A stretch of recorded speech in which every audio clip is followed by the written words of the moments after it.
अस्सलाम वालेकुम। पानी हमारी सेहत के लिए बहुत ज़्यादा ज़रूरी है और जो हमारा जिस्म है वो 80% जो है ना वो पानी से बना होता है।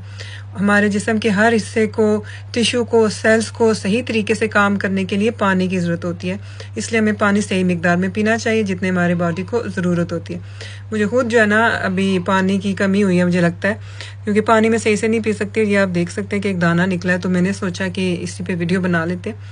तो इस वीडियो में बात करेंगे कि पानी की अगर कमी हो जाए, अगर हम डिहाइड्रेट हो जाते हैं तो क्या साइंस जो है ना वो सामने आते हैं। सबसे पहला साइन ये होता है कि सर में बहुत ज़्यादा दर्द होना शुरू हो जाता है और ऐसा लगता है कि आपके सर पे ना कोई हथौड़े मार रहा हो। और इसके साथ जो साइंस आते हैं वो ये है कि जो है मुंह जो है वो काफ़ी खुश्क रहता है, यानी ड्राई माउथ रहता है, वज़न गेन होना शुरू हो जाता है, स्किन काफ़ी ज़्यादा डल हो जाती है। तो काफ़ी सारे साइंस हैं जो कि पानी की कमी की तरफ इशारा करते हैं। गर्मियों का मौसम चल रहा है, अपना ख्याल रखिए, पानी जो है जितना ज़्यादा पी सकते हैं उतना पिए ताकि आपको पानी की कमी ना हो।